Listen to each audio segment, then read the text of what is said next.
Elle a fait oublier que le coronavirus continue de faire des ravages au Sénégal. L'affaire du présumé scandale sexuel impliquant l'opposant Ousmane Sonko, député leader du parti politique PASTEF, arrivé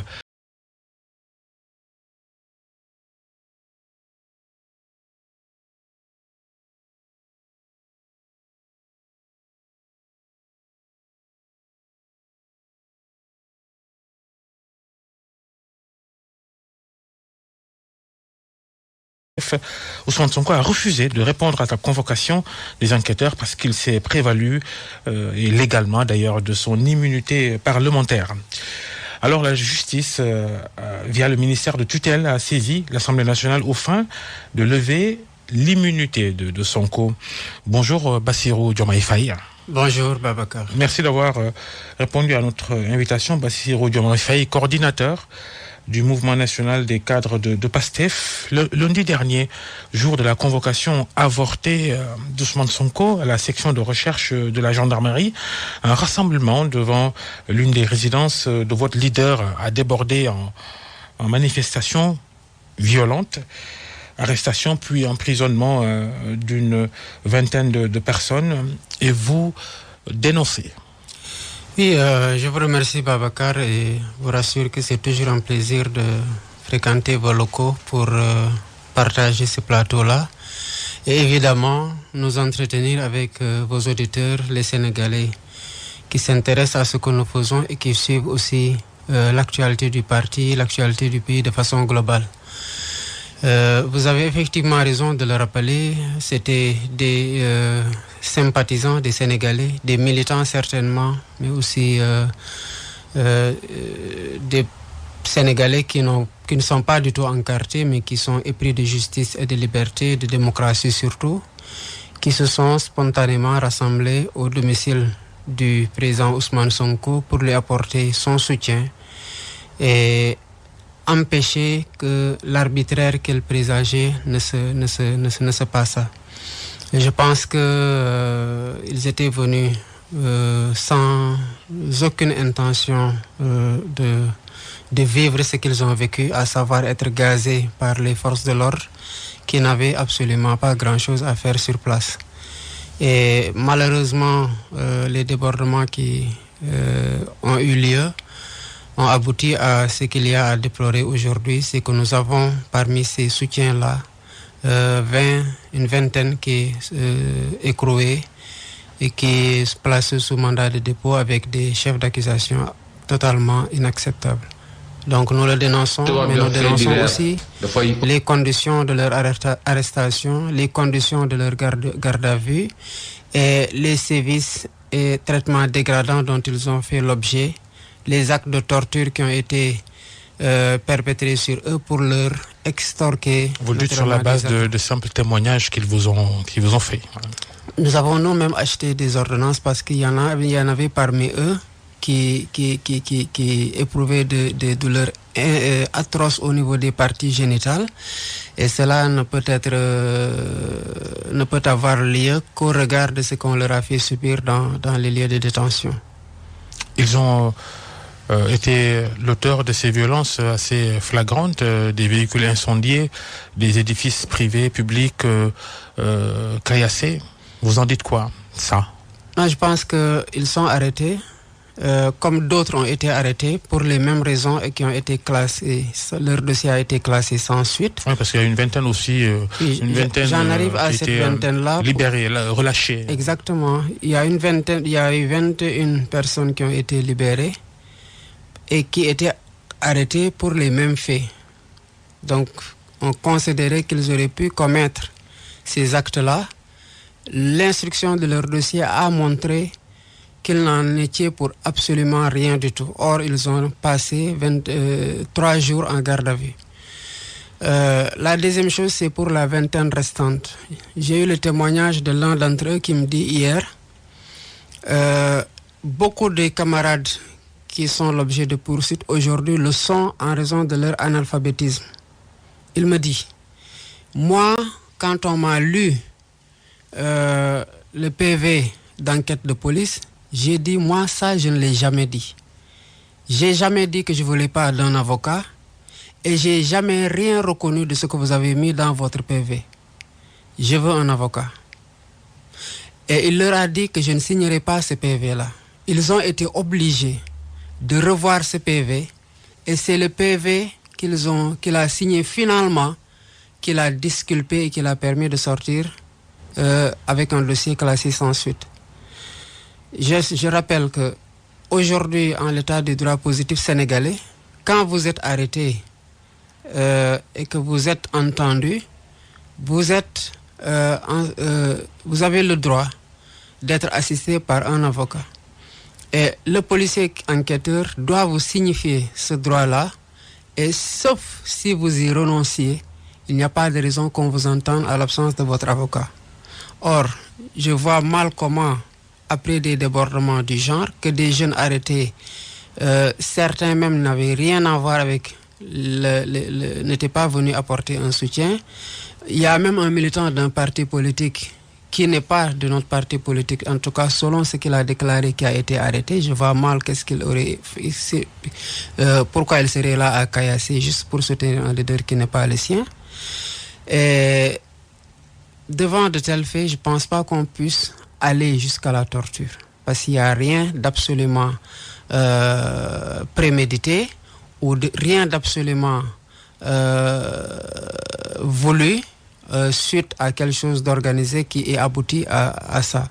Je rappelle que les débordements, parce que j'étais là-bas, je peux parler en tant que témoin oculaire, ont eu lieu parce que les services de l'ordre qui étaient là-bas, qui ont déclaré être venus, non pas pour arrêter le leader de Pastef, mais pour constater et repartir, s'ils avaient constaté et qu'il était reparti, mais s'ils avaient surtout attendu que le leader descende tranquillement et parle à ses militants pour qu'ils se dispersent, il n'y aurait pas eu les débordements qu'on a notés. La police ou la gendarmerie, elles ont le droit et parfois le devoir d'être prévenants, de débarquer quelque part où il y a rassemblement, justement pour anticiper sur des débordements, non? Non, je suis d'accord, mais ce n'était pas la situation qui s'était posée sur place. Ce qui s'était posé sur place, c'est que les gens étaient venus, on ne savait même pas qu'ils viendraient sur place. Dès qu'ils sont là et qu'il y a déjà foule, il reste maintenant le maintien et la gestion de la foule. Quand ils sont venus, ils ont dit que nous n'étions pas là pour arrêter et amener Manu Militari, le président Ousmane Sonko, répondre à la convocation qui lui a été servie. Ils ont commencé à parler aux leaders qui étaient présents. Quand je suis arrivé et que j'entrais dans la maison, j'ai trouvé un des responsables du comité de pilotage servir ces discours-là aux militants qui ne voulaient pas l'entendre parce qu'ils n'avaient pas confiance en ce qu'on leur avait dit. Il restait quoi à la voix du leader? Ils ont parlé au leader et on a dit, le leader a dit, je vais descendre leur parler. Ils lui ont dit, vous avez 5 minutes. Pourquoi déjà cet ultimatum autoritaire quand on est dans une situation de maintien de l'ordre où la force n'est pas la chose qui soit privilégiée dans le rapport qu'on veut instaurer avec l'autre, le vis-à-vis. C'est au moment même où le président Ousmane descendait pour parler aux militants qu'ils ont lancé la première lacrymogène. Ça signifie quoi? Ça signifie que la provocation vient de l'autre côté. Et ce qu'il y a à déplorer justement, c'est que par ces ailes de quelques agents, soit sur le terrain de maintien de l'ordre ou dans les situations de garde à vue dans les commissariats ou les gendarmeries, qu'on en arrive à écorner un tout petit peu l'image d'une corporation qui fait souvent même à contre-cœur son travail. On peut comprendre que quand vous êtes sous des règles d'engagement, policiers, gendarmes, militaires, qu'on soit amené à aller sur un théâtre d'opération pour une cause que vous n'épousez pas du tout. Et moi, le simple fait en tant que patriote de voir des Sénégalais dressés contre d'autres Sénégalais à se jeter qui du gaz lacrymogène, d'autres des pierres, m'écoeure fondamentalement, surtout lorsque la cause fondamentale est le fait de personnes qui dirigent et qui ne prennent pas la pleine mesure et la pleine responsabilité de la situation économique et sanitaire. Il y a aussi, Bassirou Diomaye Faye, ce qui s'est passé la veille la déclaration d'Ousmane Sonko appelant les Sénégalais à la résistance. Cet appel n'a-t-il pas été aussi à l'origine de ces violences un peu? Il faut rappeler déjà, quand vous parlez de résistance, la terminologie est extrêmement importante. Au Sénégal, depuis avant l'élection 2019, il y a ce qu'on appelle le FRN, le Front de Résistance Nationale. Appeler à résister ne veut pas dire appeler à la violence, ne veut pas dire appeler à l'insurrection. Justement, tout le monde ne comprend pas de la même façon. Il y en a qui comprennent autrement. Babacar, ce que je suis en train de dire présentement sur ces micros et ce que vous êtes en train de dire ne sera pas compris à la fin de l'émission de la même façon par tout le monde. Ça, je n'entre pas dans la compréhension, le niveau de compréhension de chacun. Ce qui est sûr, c'est que ce que le leader assume, c'est la responsabilité de son propos. Et ce qu'il a dit, il n'y a rien de nouveau. Il a tout le temps dit que ce régime ne comprend rien d'autre que le rapport de force. Et ça aussi, c'est éprouvé par tous les Sénégalais. Les mots ont été bien choisis. Résistance, rapport de force. Parce que c'est des mots qu'il a tout le temps choisis pour caractériser la même personne ou le même régime. Si, de l'autre côté, le protagoniste avait changé de posture ou d'habitude ou de discours ou de méthode, les mots auraient pu changer. Mais ce qu'on dit aux Sénégalais depuis 2012, c'est que le président de la République que nous avons depuis 2012 est un président de la République qui est particulièrement violent. Et je pense qu'il a montré, depuis qu'il est là, le fait qu'il ne se soucie pas du respect de la loi. Il l'a allègrement violé. Il ne donne aucun crédit à la dignité de la justice parce qu'il a même violé les décisions de cette justice-là à plusieurs reprises. Je rappelle que c'est lui-même, après interdiction de sortir du territoire de M. Ousmane Ngom, qu'il a mis dans son propre avion et qui est sorti avec lui. Dans son voyage sur Conakry. Exactement. Quand la Cour suprême a donné raison aux enseignants, aux élèves maîtres devant Mbaye Thiam, c'est lui qui l'a dit de ne pas suivre la décision de la Cour suprême. Et on peut démultiplier les exemples à foison. Quand la Cour de la CEDEAO a donné son verdict sur la procédure de l'affaire Khalifa Sall, il ne l'a pas respecté. Donc il ne respecte absolument rien. Et parallèlement, quand ses soutiens et ses partisans commettent des infractions, c'est lui qui se charge carrément de les protéger. Et avant même que la justice n'ait à se saisir. Je rappelle que c'est dans la grande mosquée qu'il a traité les Sénégalais de tous les noms d'oiseaux parce que justement, un reportage a été fait par une chaîne étrangère, à savoir la BBC, sur l'implication de son frère dans la gestion du pétrole. Les Sénégalais étaient en train de s'offusquer. Il a dit ce qu'il a dit. Donc, caractériser cet homme-là parce que la circonstance se présente à nouveau n'a rien d'appel insurrectionnel ou d'appel à casser quoi que ce soit. Ça, il faut qu'on en soit... On n'a pas peur que Ousmane Sonko, au-delà de cette affaire...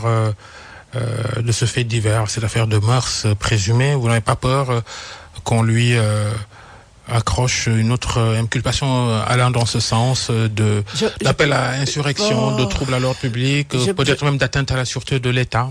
Vous savez, on connaît l'histoire récente du Sénégal, il y en avait des choses comme ça.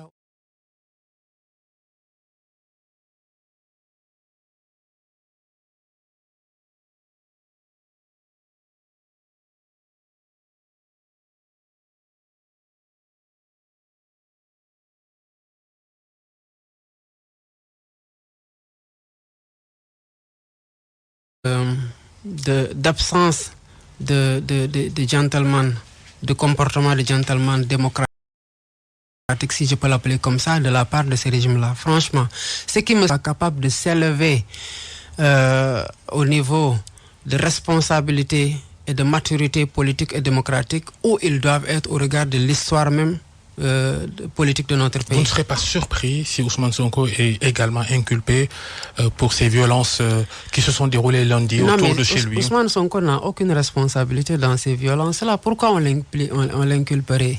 C'est pourquoi je disais que tout à l'heure... Sur le discours de la veille Le discours de la veille, il y a... Sur ce qu'on a dit tout à l'heure, c'est ce que je l'appel disais. à la résistance. Mais depuis combien d'années les hommes politiques appellent les Sénégalais de façon globale à la résistance. Je vous ai dit qu'un front même a été mis en place qui s'appelle un front de résistance nationale.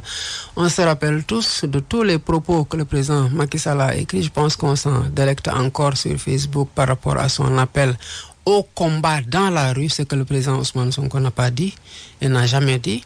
Donc, aujourd'hui, aller dans une tentative de scénario qui a fait un flop extraordinaire et devoir s'accrocher à une autre infraction, ce serait davantage se ridiculiser. Et je pense quand même que ce théâtre-là aura déjà assez duré pour qu'on en rajoute à la tragicomédie qui est en train de se jouer sous nos yeux.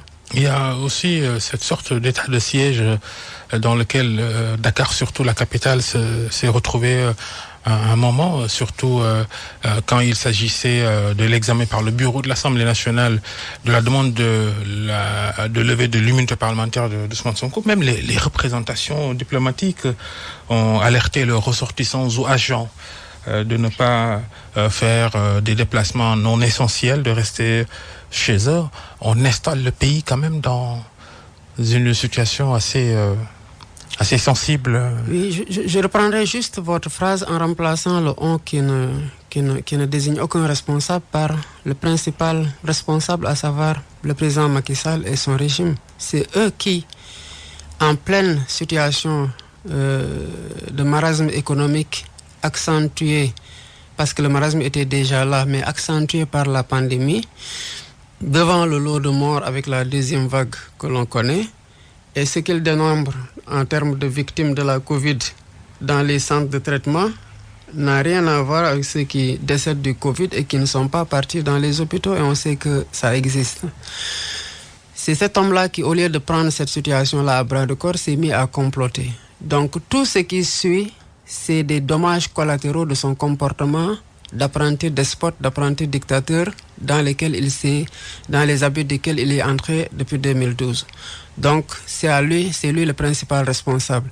Maintenant, ce que je remarque, et ça on l'avait dit à la délégation de l'Union européenne après la campagne, après la présidentielle, quand ils sont venus nous présenter le rapport, on les a regardés dans le blanc de l'œil et on leur a dit: il y a énormément de choses que vous avez relevées dans votre rapport comme étant des irrégularités. Aujourd'hui, ça ne changera plus absolument rien dans le verdict parce que l'élection est déjà consommée. Mais pendant tout le temps que les formations politiques et la société civile ont alerté sur le processus électoral cavalier, qu'est-ce que vous avez fait? Vous n'avez rien dit. Alors que c'est en ce moment-là que vous auriez dû parler, y compris en menaçant de ne pas financer l'élection. C'est en ce moment-là que vous aviez voix au chapitre si votre voix peut servir à quelque chose. C'est la même façon ce qui se passe. Ils pensent que, au regard de la souveraineté de notre pays et de la réserve, si on peut l'appeler comme ça, ou de la retenue diplomatique dont ils doivent faire part, qu'ils ne doivent pas raisonner le président de la République. Mais je pense que ce qui se passe et qu'ils constatent au même titre que tous les Sénégalais les choque parce que c'est inimaginable dans leur pays. En tant que partenaire, ils ne peuvent pas se satisfaire, à mon avis, de simplement alerter leurs ressortissants pour leur dire: cherchez à vous sauver le mieux possible et laissez-les entre Sénégalais s'entretuer ou s'entreblesser. Vous voulez qu'ils interviennent dans ce débat-là? J'estime que... Sénégalo-sénégalais. Non. Vous qui appelez souvent à la souveraineté. Non, pas qu'ils interviennent. Je parle de leur comportement de façon globale ou de leur attitude. Vous voulez qu'ils désignent, qu'ils pointent Macky Sall et son régime? Je veux que les partenaires ne se suffisent pas ou ne se satisfassent pas d'alerter sur les risques de troubles. Oui, dites-nous, vous voulez qu'ils fassent quoi? Je veux qu'ils prennent leurs responsabilités et parlent quand il faut parler. Par exemple, pour l'exemple que j'ai pris de l'élection, quand tous les troubles qui ont, toutes les manifestations qui ont eu lieu pour revendiquer la mise à disposition du fichier électoral, pour demander la mise à la disposition de la carte électorale, pour demander la remise des cartes d'électeurs aux Sénégalais, aux électeurs qui les attendaient et qui avaient du mal à prendre possession de leur sésame. Et pendant que ce temps-là, les responsables du régime étaient en train de s'organiser pour prendre les cartes de la DAF et de les amener à leurs propres militants, avec le ministre de l'Intérieur qui nous disait que je ferai tout pour que mon président gagne. Je m'attacherai à ce que les militants s'inscrivent, je m'attacherai à ce qu'ils récupèrent leur carte d'électeur, et que le ministre de l'Intérieur, n'étant pas sur la même longueur de pouvoir que Diomaye, mais met en avantage son camp. Tout ça s'est passé devant les représentations de l'Union européenne, les représentants de l'Union européenne. Donc ils ont vu, ils se sont tus, ils ont attendu jusqu'à ce que l'élection ait lieu dans les conditions dans lesquelles elle a eu lieu et le verdict, pour venir maintenant faire le médecin après la mort. J'estime que quand certaines choses se passent, ils sont extrêmement bien informés. Et les dommages collatéraux pouvant toucher à la fois des paisibles Sénégalais qui sont loin de l'action politique, mais aussi leurs ressortissants, j'estime que la posture de responsabilité aussi, c'est de prendre position par les voies qui sied. Vous voulez que les chancelleries diplomatiques accréditées à Dakar se prononcent sur cette affaire Ousmane Sonko? Non, ils n'ont pas à le faire à ce stade-là. Mais ils ont à alerter les autorités sur certaines dérives qui sont la cause de tout ce qui peut en résulter en termes de risques sécuritaires sur les citoyens vivant ici, qu'ils soient sénégalais ou les citoyens sénégalais ou d'autres ressortissants qui sont ici. Vous estimez que les violences de début de semaine aux alentours de la résidence d'Ousmane Sonko, il n'y a qu'un seul responsable, le gouvernement sénégalais. Certains aussi vous accusent dans cette présumée affaire de viol dans laquelle Ousmane Sonko est accusé. Certains vous soupçonnent de vouloir casamanciser cette affaire. Certains estiment que vous voulez lier le sort d'Ousmane Sonko à la rébellion en Casamance, la région de ses origines. Vous répondez quoi? Je trouve le propos, je veux dire l'accusation, en tout cas... C'est pas notre accusation, c'est ce qu'on entend dans l'opinion. On a reçu ici cette semaine dans une autre émission le marabout et homme politique Ahmed Khalifa Niasse qui a fait le link entre les deux situations. Je ne vois pas absolument en quoi aujourd'hui la Casamance est plus en avance que Dakar. Parce que ce qui s'est passé ici n'a rien à voir avec ce qui s'est passé ici. C'est passé à Dakar par des citoyens sénégalais de tous horizons. Il n'y a pas des ressortissants d'une localité qui sont venus devant En résumé, on vous soupçonne de vouloir en faire aussi un combat communautariste. Mais en quoi? En quoi? Est-ce que quand le président Sonko a appelé les Sénégalais à se dresser contre les dérives dictatoriales du président Macky Sall, est-ce que les Sénégalais, c'est une partie des Sénégalais qui se situeraient en Casamance? Non. Moi-même, je pense que quand on crée le parti, j'étais là avec plein d'autres Sénégalais et à ma connaissance, il n'y avait que 2 personnes qui étaient ressortissantes de cette région-là dans toute l'assemblée qu'on avait. Je ne vois pas en quoi aujourd'hui on peut prendre l'envergure que Ousmane a par rapport au Sénégal et à la diaspora et vouloir localiser. Vous savez, le positionnement que le président Ousmane a eu a été dès le départ très clair. Il n'a pas voulu être un leader avec une envergure régionale. Il a voulu être un leader avec une envergure nationale. Et dès les premiers jours d'existence du parti, on s'est attelé à massifier le parti, à mailler le territoire national. Il n'y a rien qui ait été fait dans le cadre, ou dit dans le cadre de cette cabale qui est montée contre le président Sonko, qui puisse consister à un appel de quelque nature que ce soit de la Casamance.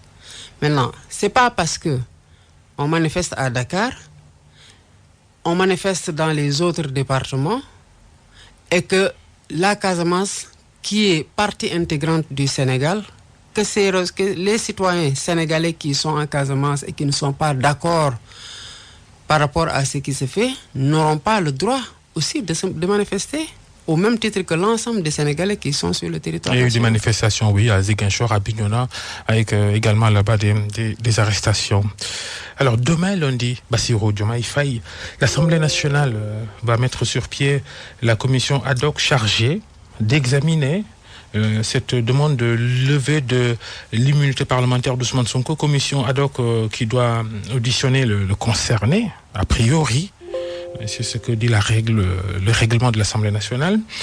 Question, Ousmane Sonko va-t-il répondre à la convocation de cette commission parlementaire? Je ne saurais vous répondre par rapport à cette question-là.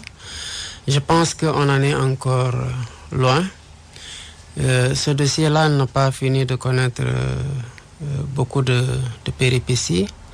Et j'estime que s'il faut qu'il réponde, il va falloir qu'il reçoive d'abord une convocation de l'Assemblée nationale.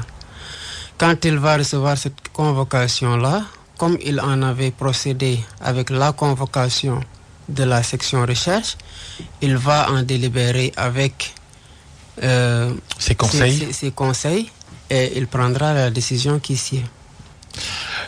Au fur et à mesure que la procédure avance, Pastef va-t-il appeler à résister, à établir, à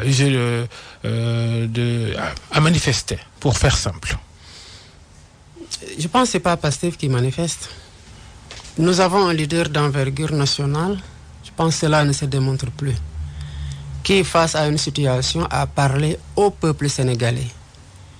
Ce que vous avez vu lundi, il n'y a aucune organisation ou un pilotage du leadership de Pastef derrière. C'est quelque chose d'absolument spontané. Et ça, c'est les Sénégalais de tous bords qui manifestent leur ras-le-bol par rapport à ce qui s'est passé. Ce n'est pas que par rapport à Ousmane Sonko. C'est un ensemble de situations qui se sont répétées et que les Sénégalais ont laissé faire. Ils ont abouti aux résultats que l'on connaît. Avec la traque des biens mal acquis, on avait une liste de 22 personnes, avait-on dit. Au finish, on en a chopé un seul parce que c'est lui qui était visé. Tout le reste, c'était des condiments de la sauce à laquelle on voulait manger Karim Wade. 3 années de détention, un protocole de Doha dont les Sénégalais ignorent le contenu, une extradition d'un citoyen sénégalais dont le père a tout donné au pays et qui ne peut plus revenir. Deuxième chose, Khalifa Sall. Dès qu'il a commencé à faire ses tournées et qu'on l'a menacé, il a continué à faire ses tournées. On est allé sortir cette ridicule affaire de caisse d'avance malgré tout ce qu'on en sait. Moi, je m'attendais à ce que le régime attaque un jour ou l'autre. Dès qu'on a fini le Nemeko Tour et que je savais qu'il ne nous laisserait jamais tourner en paix, je m'attendais à quelque chose, mais pas à une cabale aussi crapuleuse et aussi nulle de leur part pour aboutir aux résultats décevants auxquels les Sénégalais sont en train d'assister au fur et à mesure que les PV parlent, au fur et à mesure que les témoins parlent. Donc, ce n'est pas Pastef qui va appeler à manifester, c'est un leader qui a parlé au peuple et il a mis le peuple devant ses responsabilités. Il me semble que ce peuple-là est résolu à prendre à bras le corps la préservation de nos acquis démocratiques et à sauvegarder la liberté qu'on a acquis de si haute lutte depuis des décennies. Et à manifester donc? Je ne sais pas ce que le peuple fera. Le peuple prend ses responsabilités. Bassirou Diomaye Faye, selon le député, parce que tout à l'heure j'ai demandé si Ousmane Sonko va déférer à la probable convocation de cette commission ad hoc de l'Assemblée nationale pour la levée de son immunité parlementaire pour l'examen de cette demande de la justice. Le député Mamoudou Lamine Diallo, député Teki, mouvement Teki, il dit à ce stade il est inconstitutionnel et illégal selon les articles 61 de la Constitution et 51 du règlement intérieur de l'Assemblée nationale de demander la levée de l'immunité parlementaire du député Ousmane Sonko. Il poursuit, en effet, selon le président Moustapha Niasse qui a lu la lettre du juge d'instruction du 8e cabinet, ce dernier veut faire des tests ADN. Ce sont des mesures d'instruction et non des poursuites. Moustapha Niasse et sa majorité mécaniques du bureau de l'Assemblée nationale ont tout faux en enclenchant de manière dictatoriale la procédure de levée de l'immunité parlementaire. Vous avez lu ça à PASTEF. Est-ce que dans la décision que vous allez prendre, vous allez tenir compte de ce que Mamadou Lamine Diallo a soulevé? Je pense qu'on s'est consulté quand même pour la défense du leader de notre formation politique, un pôle d'avocats respectable au regard de leur pédigré respectif. Au-delà de ce qu'on avait déjà entendu, on voit Maître Ciré Cloderly maintenant dans ce pôle d'avocats. Exactement. Oui. Donc je considère qu'on peut faire confiance aux avocats pour tout ce qui concerne d'éventuels vices de procédure. Mais comme vous le savez, ce régime-là n'en a cure de la procédure judiciaire et du respect des règles. Après, les avocats vont faire leur travail et en relation avec le président Ousmane Sonko et certainement les leaders du parti, on prendra la décision idoine. Mais cette décision-là sera prise au regard de tous les contours, à la fois les contours juridiques et les contours politiques.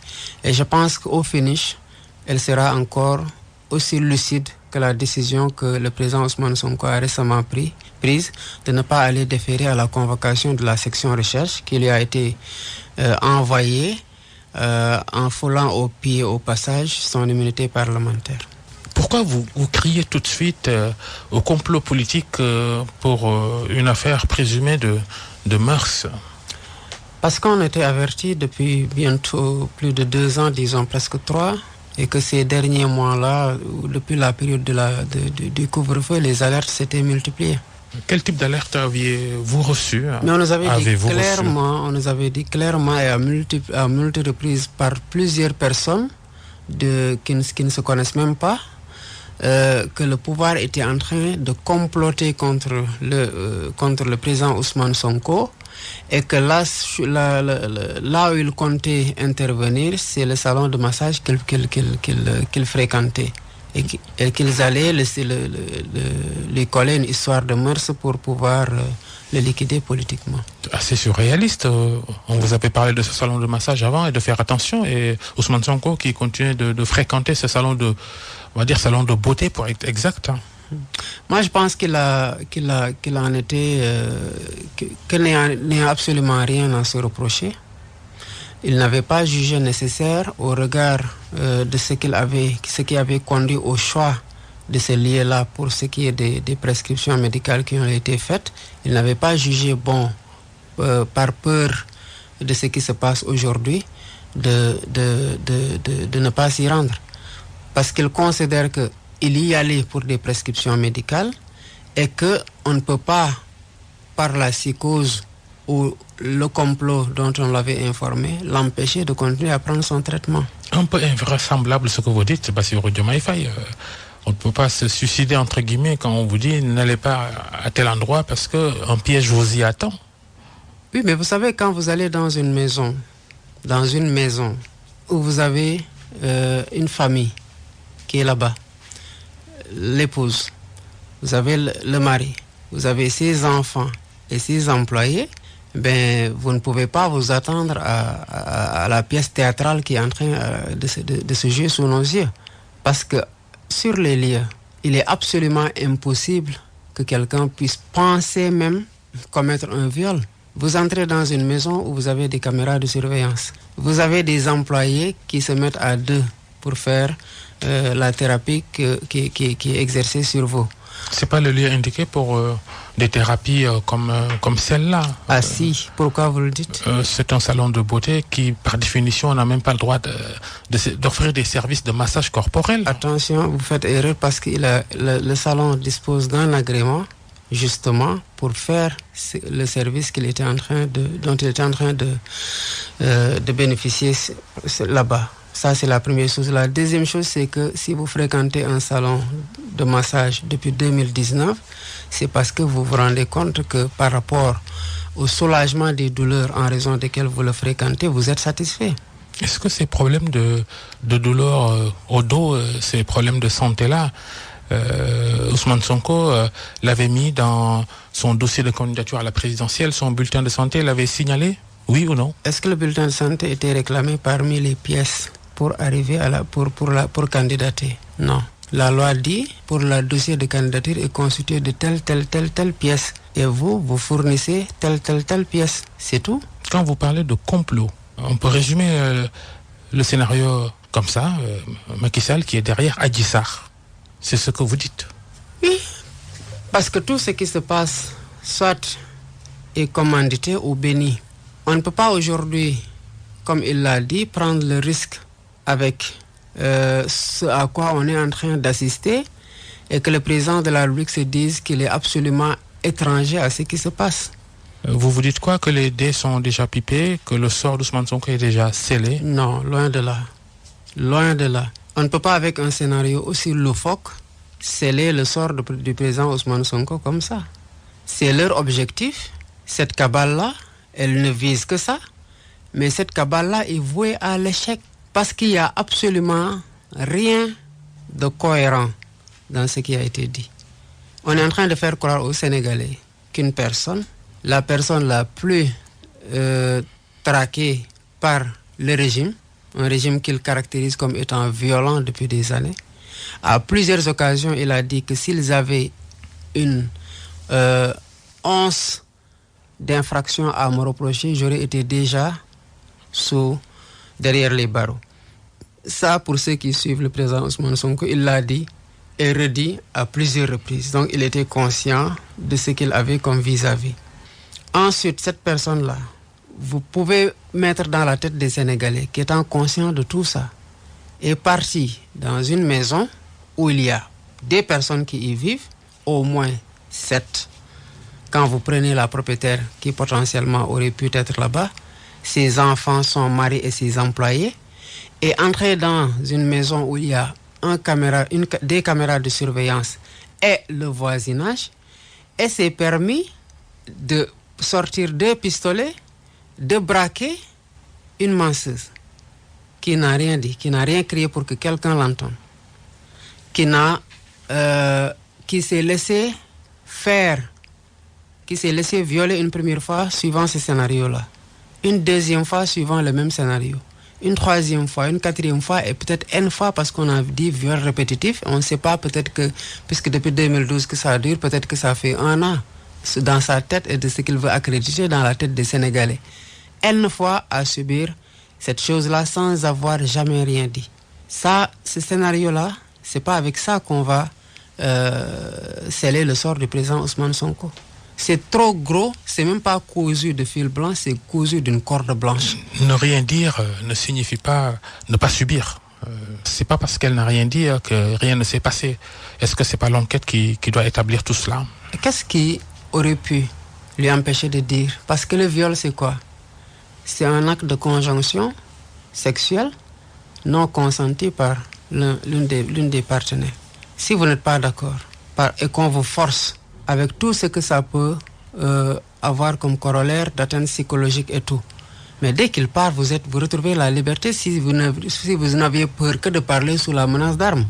Vous avez même le choix de démissionner avant qu'il ne revienne, pour qu'il ne vous retrouve plus dans le même salon.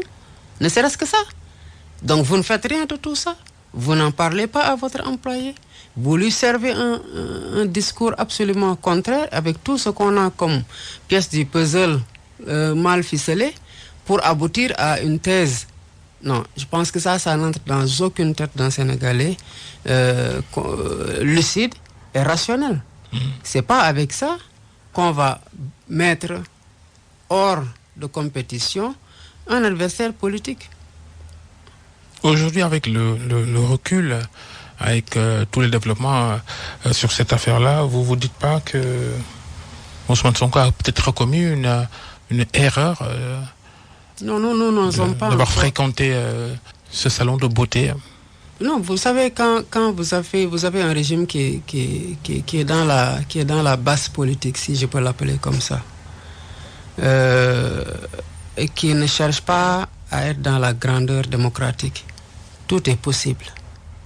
Si on peut construire un scénario aussi mal ficelé et ravir la vedette à une pandémie qui est en train de décimer des Sénégalais, beaucoup de Sénégalais.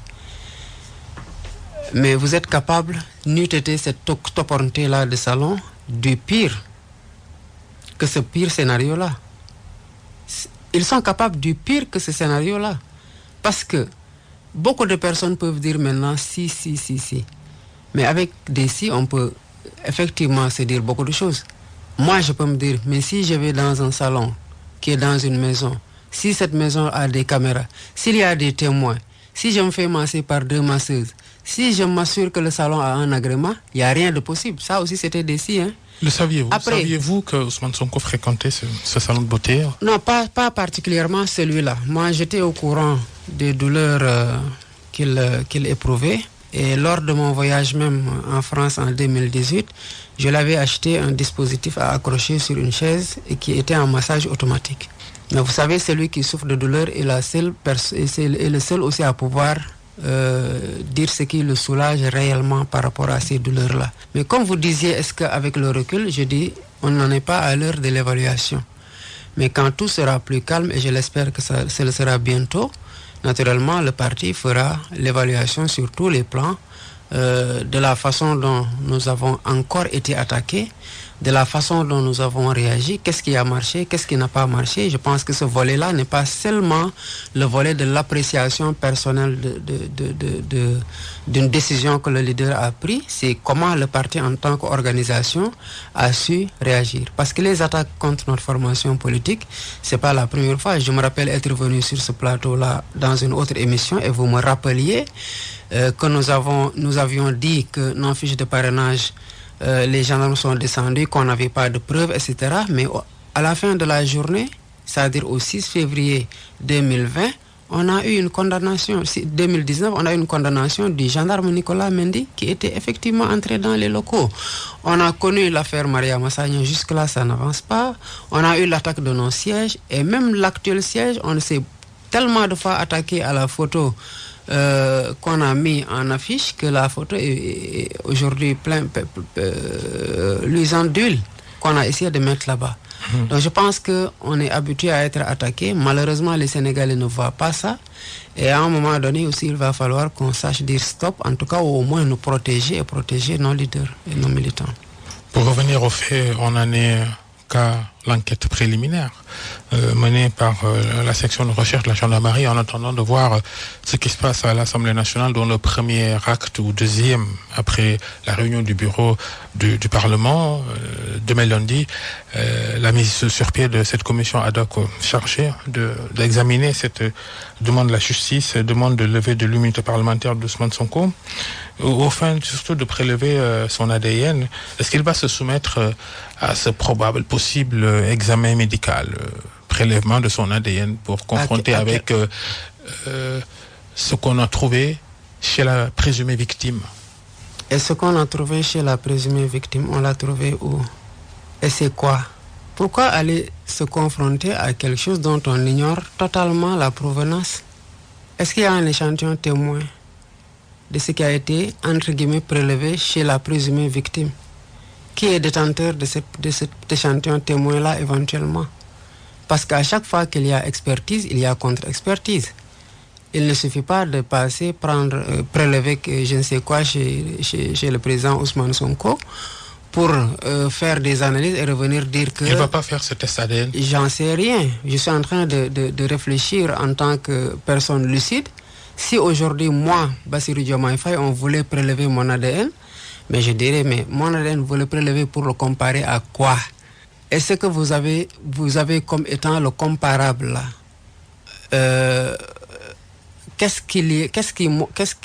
Comment... Vous ne faites pas confiance à la gendarmerie? C'est pas une question de confiance à la gendarmerie. C'est que quand vous prélevez quelque chose qui doit servir de référence, mais les autres qui peuvent être amenés à faire de la contre-expertise doivent détenir un échantillon du prélèvement initial. Est-ce que cela a été fait devant les avocats du président Ousmane Sonko? Jusque-là, non. Autre chose, c'est que vous savez, cette histoire d'ADN-là, je vous invite à en discuter avec les spécialistes. On peut tout faire aujourd'hui. Quand vous avez certaines substances d'un individu, on peut tout faire. Le président Ousmane Sonko... Vous craignez une manipulation Mais c'est totalement possible. Le président Ousmane Sonko, je le rappelle, a donné de son sang cette année. Quand il a appelé à donner son sang, il a montré le bon exemple en donnant de son sang. Certainement, ce sang-là, vous me direz qu'il contient l'ADN du président Ousmane Sonko. Même le salon dans lequel il s'est massé, il suffit d'une salive, d'un cheveu ou de je ne sais quoi, de la sueur pour retrouver un ADN. S'il est absolument impossible de manipuler l'ADN, n'importe quelle personne peut se soumettre aussi facilement à un test ADN et se dire derrière que je vais faire ma contre-expertise. Mais s'il est un temps soit... En clair, vous nous dites que probablement les chargés de l'enquête disposent déjà de l'ADN d'Ousmane Sonko. Non, je ne dis pas ça. Je dis, s'il est absolument impossible de manipuler l'ADN, alors là, n'importe quelle personne peut, sans se soucier de quoi que ce soit, se soumettre à des tests comme ça. Et qu'on puisse se fier aux résultats. Ça, c'est ce que je pose comme hypothèse de base.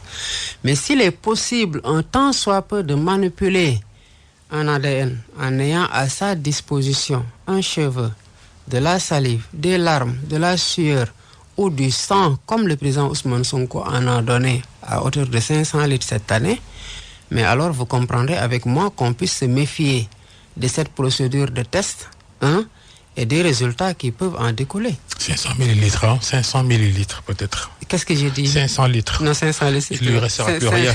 Il n'en aura même pas. Alors, si Ousmane Sonko est condamné dans cette affaire, Bassirou Diomaye Faye, comment à Pastef vous envisagez l'avenir? Nous n'envisageons pas l'avenir autrement qu'avec le président Ousmane Sonko. Nous ne réfléchissons même pas dans une logique de succession ou d'intérim. Non. Le projet est construit autour du président Ousmane Sonko, même s'il est déconnecté du président Ousmane Sonko. Mais c'est pas avec ce scénario-là franchement nul qu'on va se mettre à nous positionner vers une succession qui ne dit pas son nom. Ce serait défaitiste de notre part de se projeter déjà après Ousmane Sonko. Non, Ousmane Sonko a été notre candidat.